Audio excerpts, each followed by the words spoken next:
ॐ त्र्यम्बकं याजमहे सुगन्धिं पुष्टिवर्धनम्। क्या आपने कभी सोचा है, एक मुस्लिम देश की राजकुमारी, वो भी अरब की, आखिर क्यों खुलेआम हिंदू धर्म की बात करती है? क्या ये सिर्फ एक इमोशनल फैसला है या इसके पीछे ऐसा सच छुपा है जिसे आपसे अब तक छुपाया गया है? क्योंकि जो आप अभी सुनने वाले हैं वो आपके दिमाग में बैठी पूरी धर्म और सीमाओं की परिभाषा को हिला देगा। कल्पना करो, सोने से चमकता एक भव्य मंदिर, चारों तरफ मंत्रों की गूंज, और उसी बीच एक अरब राजकुमारी सिर झुकाकर प्रार्थना कर रही है। ॐ नमः शिवाय। ना कोई दिखावा, ना कोई दबाव, सिर्फ एक अजीब सी शांति की तलाश। लेकिन सवाल ये है, आखिर ऐसा क्या मिला उसे यहाँ जो उसे अपने ही समाज के खिलाफ जाकर ये सब करने पर मजबूर कर गया? और रुकिए, ये सिर्फ एक राजकुमारी की कहानी नहीं है, ये उस बदलाव की शुरुआत है जो धीरे धीरे पूरे अरब जगत में फैल रहा है। वो बदलाव जो अगर आपने समझ लिया तो आप दुनिया को देखने का नजरिया ही बदल देंगे। इस वीडियो में मैं आपको वो असली वजह बताने वाला हूँ, क्यों एक पढ़ी लिखी ताकतवर राजकुमारी हिंदू धर्म की तरफ आकर्षित हुई, क्या देखा उसने इस संस्कृति में जो लाखों लोग नहीं देख पाते, और कैसे ये सब एक बड़े ग्लोबल शिफ्ट का हिस्सा है। लेकिन ध्यान से देखना, क्योंकि जो कनेक्शन अंत में सामने आएगा वो आपको या तो पूरी तरह यकीन दिला देगा या फिर आपके अंदर एक खतरनाक सवाल जगा देगा। क्या हम सच में सब कुछ जानते हैं? चलिए एक बात जल्दी से बताइए, ये वीडियो आपको खुद से ढूंढ कर मिला या YouTube ने आपके स्क्रीन पर सजेस्ट किया और आपने क्लिक कर दिया? क्योंकि हमें भी समझना है कि YouTube हमारी आवाज़ आप तक कैसे पहुंचा रहा है। और अगर आप सच में एक जागरूक और देशभक्त हिंदू हैं तो फैक्ट मंत्रा चैनल को अभी सब्सक्राइब करें, वीडियो को लाइक जरूर करें और अपने दोस्तों के साथ शेयर करना मत भूलिए। चलिए अब बिना देरी के बढ़ते हैं आगे वीडियो की सबसे जरूरी बात की ओर। क्यों सच में यूएई की राजकुमारी ने तमिलनाडु के स्वर्ण मंदिर में जाकर प्रार्थना की थी? उन्हें भारतीय संस्कृति में ऐसी क्या खास बात लगी कि वे इसकी मुरीद हो गईं? क्यों वे हिंदू धर्म को खुलकर सपोर्ट करती हैं? कैसे अरब देशों में सनातन का प्रभाव बढ़ रहा है? दोस्तों, सनातन धर्म एक ऐसा धर्म है जो आज पूरी दुनिया में फैल रहा है। इसे मानने वाले लोगों की संख्या दिन ब दिन बढ़ती जा रही है। पूरी दुनिया भर में लगभग 1.2 अरब से ज्यादा हिंदू हैं और यह दुनिया का तीसरा सबसे बड़ा धर्म है, जो पौराणिक मान्यताओं के अनुसार करोड़ों साल पुराना है। यह सृष्टि के आरंभ से ही अस्तित्व में है। दुनिया के बाकी बड़े धर्मों का एक निश्चित समय है जब उनकी शुरुआत हुई, जैसे 2000 साल या 1400 साल पहले। लेकिन सनातन धर्म का कोई एक शुरुआत का साल या कोई एक संस्थापक नहीं है, यह हमेशा से था। इसीलिए इसे प्राचीनतम कहा जाता है। सनातन धर्म की खूबसूरती कट्टरता में नहीं बल्कि इसकी अच्छाइयों में है। सनातन धर्म अकेला ऐसा विचार है जो सिर्फ हिंदुओं के लिए नहीं, पूरी दुनिया के लिए प्रार्थना करता है। सर्वे भवन्तु सुखिनः, जिसका मतलब है सभी सुखी हों, न कि सिर्फ हम सुखी हों। सनातन धर्म सिखाता है कि कण कण में भगवान है। इसीलिए हिंदू पेड़ों, नदियों, पहाड़ों और जानवरों की पूजा करते हैं। यह दुनिया का सबसे इको फ्रेंडली धर्म है। जबकि हिंदू धर्म से ताल्लुक रखने वाले प्राचीन आर्षि मुनि महान वैज्ञानिक रहे हैं। जीरो की खोज, एस्ट्रोनॉमी, आयुर्वेद और योग, ये सब सनातन की देन है, जिन्हें आज भी पूरी दुनिया मानती है। सनातन धर्म ने कभी भी तलवार के दम पर अपना विस्तार नहीं किया है और न ही आज करता है, बल्कि इसकी अच्छाइयों और नेक सीख से प्रभावित होकर देश विदेश के लोग सनातन से जुड़ते जा रहे हैं। जी हाँ, हिंदू आबादी आज सिर्फ भारत या नेपाल तक सीमित नहीं है, बल्कि 7 समंदर पार भी तेजी से फैल रही है। जिन देशों में पहले हिंदू नाम मात्र के थे, वहां अब मंदिर ही मंदिर बन रहे हैं। जैसे पहला नाम है अमेरिका, यहाँ हिंदू धर्म सबसे तेजी से बढ़ने वाले धर्मों में से एक है। वॉशिंगटन से लेकर न्यूयॉर्क तक विशाल मंदिर बन रहे हैं। इसके बाद यूनाइटेड किंगडम में भी हिंदू आबादी में इजाफा देखने को मिल रहा है। ब्रिटेन के प्रधानमंत्री ऋषि सुनक का गर्व से खुद को हिंदू कहना इस बात का सबसे बड़ा सबूत है। इसके अलावा ऑस्ट्रेलिया और न्यूजीलैंड में भारतीय प्रवासियों और स्थानीय लोगों के बीच सनातन धर्म के प्रति लगाव बहुत बड़ा है, जबकि रूस में भगवद गीता और कृष्ण भक्ति के लाखों अनुयायी मौजूद हैं। हैरानी की बात यह है कि सनातन धर्म को अपनाने वाले देशों में मुस्लिम देश भी अब जुड़ चुके हैं।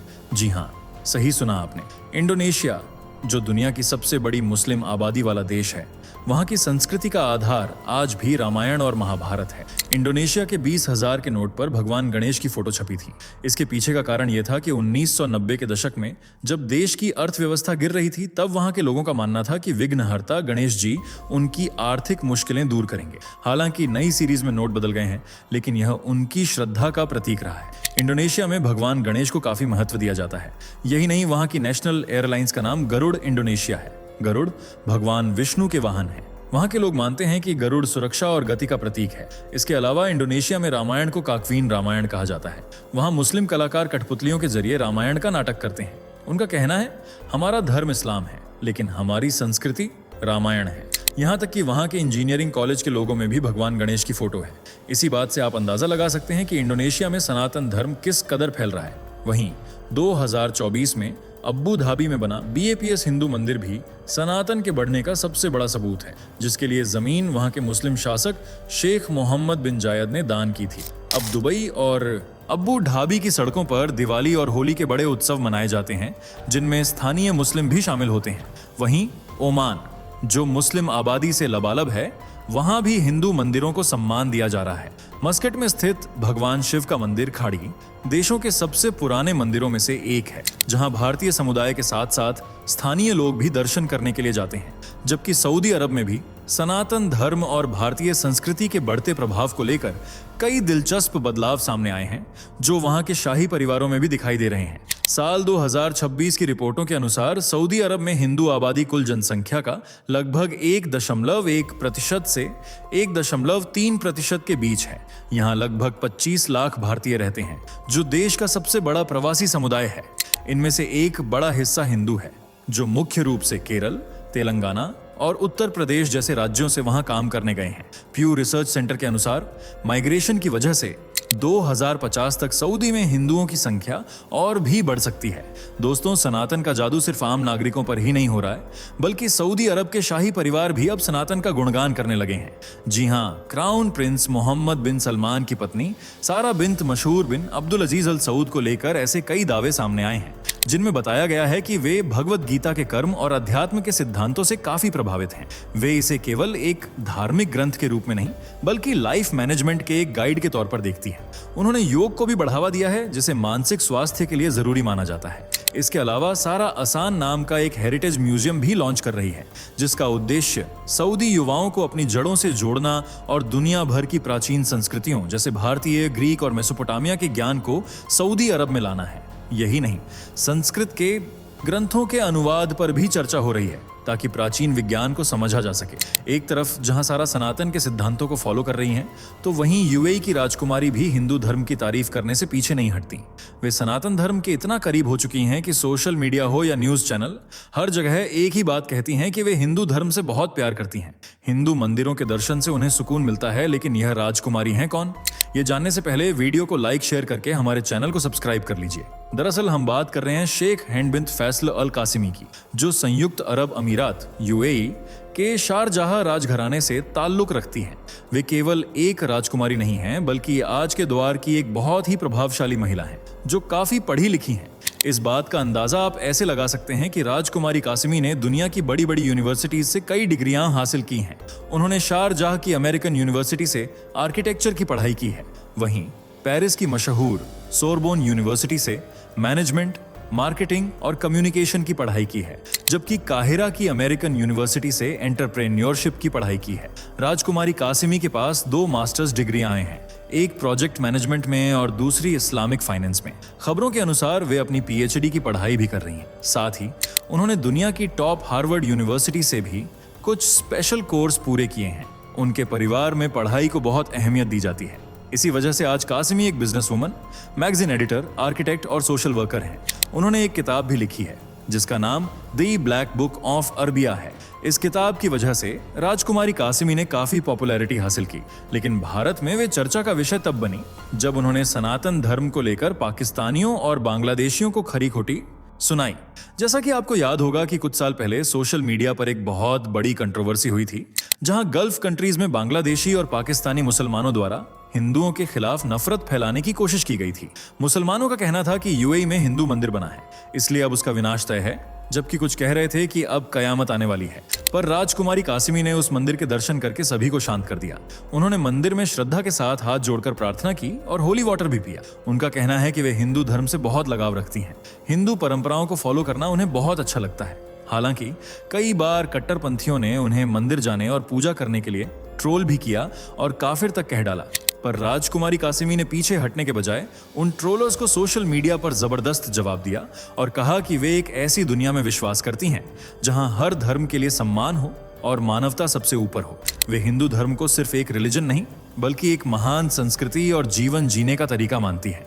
उनका कहना है कि हिंदू धर्म और इसके मंदिरों में एक अजीब सी पॉजिटिव एनर्जी है। जब वे मंदिर के दर्शन करने गई थीं, तो उन्हें मानसिक शांति महसूस हुई थी। उन्हें हिंदू धर्म की स्पिरिचुअलिटी और मेडिटेशन का तरीका बहुत पसंद आता है। राजकुमारी कासिमी को हिंदू धर्म की यह सीख सबसे अच्छी लगती है कि मेहमान भगवान का रूप होता है। वे भारतीय संस्कृति की उदारता और सबको साथ लेकर चलने की भावना की तारीफ करती हैं। इसके अलावा राजकुमारी हिंदू धर्म को इसलिए भी पसंद करती हैं क्योंकि यह धर्म टॉलरेंस सिखाता है। वे अक्सर सोशल मीडिया पर कहती हैं कि उनकी परवरिश ऐसे माहौल में हुई है जहां कई भारतीय हिंदू थे। उन्होंने बचपन से ही दिवाली, होली और हिंदू त्योहारों की रौनक देखी है, जिससे उनके मन में इस धर्म के प्रति एक लगाव बन गया। यही वजह है कि जब भी कोई हिंदुओं को टारगेट करता है तो वे ढाल बनकर खड़ी हो जाती हैं। वे अक्सर महात्मा गांधी के अहिंसा के विचारों को शेयर करती हैं और कहती हैं कि इंसानियत सबसे बड़ा धर्म है। उनके इन विचारों से अरब देशों के लोगों के मन में हिंदू धर्म के प्रति जो गलतफहमियां थीं, वे भी दूर होना शुरू हो गई हैं।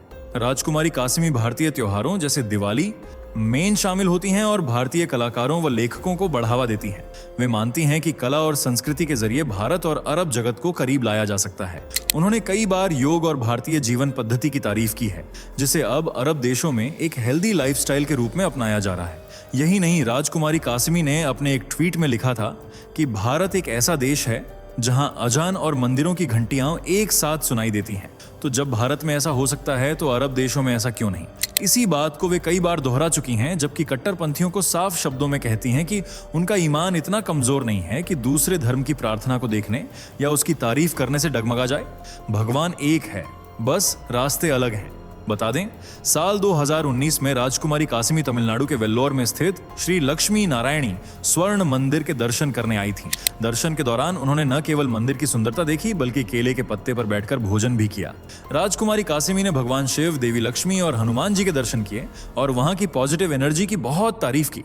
उन्होंने हिंदू धर्म को एक मजहब के तौर पर नहीं फैलाया बल्कि एक महान संस्कृति के तौर पर दुनिया के सामने रखा और यह साबित किया कि एक सच्चा मुसलमान दूसरे धर्मों का सम्मान करके भी अपने धर्म पर कायम रह सकता है। वैसे आप राजकुमारी कासिमी के बारे में क्या कहना चाहेंगे? अपनी राय कमेंट में बताइए। वीडियो को लाइक शेयर करके हमारे चैनल को सब्सक्राइब कर लीजिए। मिलते हैं अगली वीडियो में, तब तक के लिए बाय बाय। दोस्तों, आपकी स्क्रीन पर 2 और वीडियो दिख रही हैं, जिसे देखने के लिए आप स्क्रीन पर क्लिक करें। दोनों देखिएगा, बहुत अच्छी वीडियो बनी है।